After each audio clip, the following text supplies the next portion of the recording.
한국이 올해도 일본에 여유있게 앞서 당당히 동아시아 1위에 오를 것이란 IMF 전망이 나왔습니다. 최근 IMF가 발표한 세계 경제 전망 보고서에서 올해 한국의 1인당 GDP를 36,132달러로 추정했습니다. 이는 지난해 35,563달러보다 1.6% 증가한 금액인데요. 올해 일본의 1인당 GDP 추정치는 32,859달러로 지난해보다 3.1% 감소한 결과가 나왔습니다. 한국과의 격차가 점점 더 커지고 있는데요. 대만 역시 1인당 GDP가 지난해보다 증가했지만 여전히 한국보다는 낮은 수준에 머물렀습니다.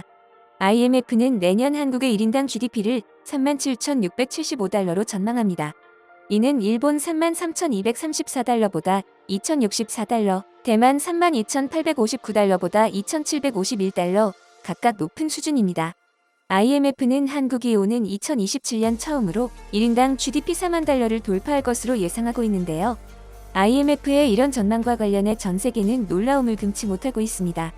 따라서 한국이 어떻게 일본을 추월했는가에 대한 주제로 많은 유튜브 영상이 업로드되고 있는데요. 최근 큰 화제가 된 영상에서는 한국의 급속한 경제 성장과 혁신, 교육과 연구 개발이 주요했다고 설명합니다.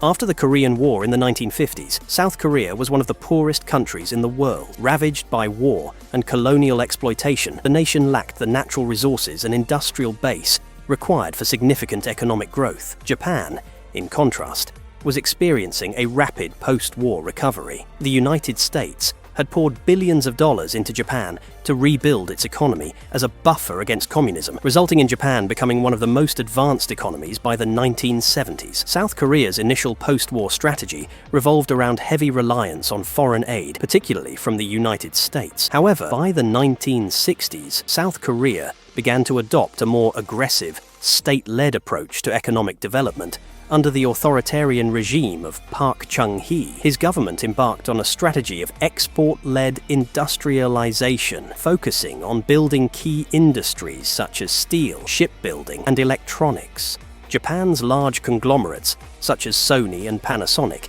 began to falter under the weight of bureaucratic inefficiencies and a failure to innovate in a rapidly changing technology landscape. Meanwhile, South Korea's chaebols, particularly Samsung, continued to grow stronger, diversifying into emerging industries like smartphones, semiconductors, and consumer electronics. Samsung overtook Sony in consumer electronics by the late 2000s, and Hyundai surpassed Japanese car makers like Nissan and Mitsubishi in global markets. By 2017, South Korea ranked 5th globally in terms of export volume and maintained a trade surplus larger than Japan's, which had slipped behind. One of the key reasons South Korea was able to overtake Japan economically lies in its capacity for innovation and its aggressive push into high-tech industries. Japan, once the global leader in consumer electronics and manufacturing, struggled to maintain its edge in the face of changing global markets and a declining domestic economy. South Korea, in contrast, invested heavily in research and development and focused on sectors such as semiconductors, 5G technology, biotechnology, and artificial intelligence. The rise of South Korea's semiconductor industry is a particularly striking example of this shift. Semiconductors are the backbone of modern electronics, powering everything from smartphones to automobiles. Samsung and SK Hynix have become the two largest manufacturers of memory chips in the world, outpacing Japanese firms such as Toshiba and NEC, which once dominated the industry in the 1980s. Japan, which had dominated the semiconductor industry in the 1980s, failed to keep up with this technological shift and eventually lost its lead to South Korea. In addition to semiconductors, South Korea has also outpaced Japan in other high-tech sectors, such as telecommunications. South Korea was one of the first countries to roll out a nationwide 5G network, giving it a significant advantage in developing next-generation technologies. This early adoption has allowed South Korean companies to stay ahead. Japan, on the other hand, has been slower to innovate in these areas. While it still maintains a strong presence in traditional industries such as automotive manufacturing, Japan has struggled to adapt to the rapid pace of change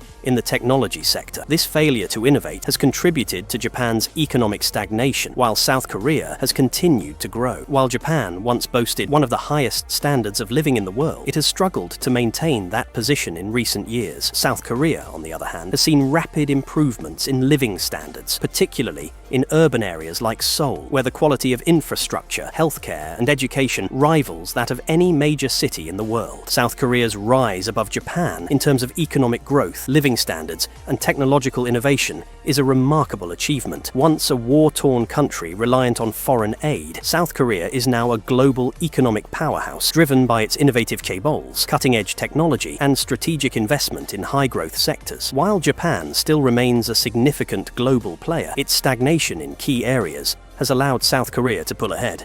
해당 영상에는 수천 개의 댓글이 달리며 놀라움을 넘어 경이롭다는 표현을 하고 있습니다. 한국은 2차 세계대전의 혜택 없이 선진국이 된 유일한 나라입니다. 다른 나라들이 할 수 없는 일을 해낸 나라이기도 합니다. 다른 나라를 침략하지 않고도 선진국으로 성장할 수 있다는 걸 보여준 세계에서 유일한 나라죠. 한국인은 결코 멈추지 않고 다음을 넘어서기 위해 노력합니다. 그리고 한국은 세계의 많은 개발도상국에게 가장 훌륭한 롤모델이 되고 있습니다. 세계에서 가장 가난한 나라에서 단 70년 만에 선진국이 될 수 있다는 걸 그 어떤 나라가 믿을 수 있을까? 한국인들은 정말 똑똑하고 강인해서 가능한 일이었습니다. 가장 높은 지능을 가진 나라이기도 합니다. 한국 전쟁 때 모든 것이 파괴되고 그곳엔 아프리카처럼 아무것도 없었습니다. 그런 나라가 이렇게 발전할 수 있었던 것은 교육이었습니다. 한국 사람들은 전쟁 중에도 자녀들에게 교육을 시켰다고 들었습니다. 한국은 한국 국민의 성실과 노력, 그리고 열망으로 인해 큰 발전과 민주주의를 이루었습니다. 저는 그들을 존경합니다. 중요한 것은 그들의 오랜 역사와 문화, 그리고 다양한 분야의 힘으로 이 기적이 가능했던 것입니다. 이것은 절대 간과되어서는 안 됩니다. 한국은 놀라운 나라입니다. 한국인들 참 대단합니다. 모두 수고 많으셨습니다. 내가 일본 서점에 갔을 때 정말 놀랐던 것 중 하나는 각 서점마다 한국 증오 서적이 별도 코너가 있을 만큼 잘 팔린다는 사실이었습니다. 일본은 한국을 수없이 약탈했으면서도 가해국 사람들이 피해 자국과 그 국민을 증오하고 비난하는 책을 좋아한다는 것은 매우 충격적인 일이었습니다. 일본이 한국에 뒤질 수밖에 없는 이유가 거기에 있다고 생각합니다. 해외 네티즌들은 무엇보다도 놀랍다는 반응입니다. 한국이 일본을 추월하게 된 핵심적인 이유가 반도체 산업에서의 압도적인 우위에서 시작되었다고 파악하기 쉽지만 전문가들은 그 이면에 존재하는 한국인만이 가진 특성이 1차 요인이라고 말하고 있는데요.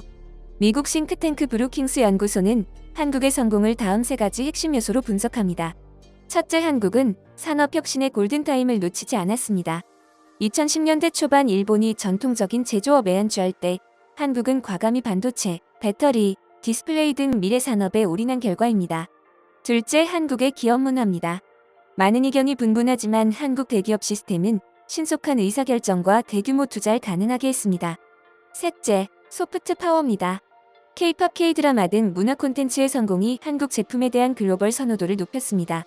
일본은 한때 이런 영향력을 가졌지만 지금은 한국이 그 자리를 차지하게 된 이유도 여기에 있다고 분석됩니다. 일본이 이러한 변화에 제대로 대응하지 못한 것은 그들의 성공이 오히려 발목을 잡았기 때문입니다. 반면 한국은 계속해서 스스로 발전하며 자기 혁신을 해왔습니다.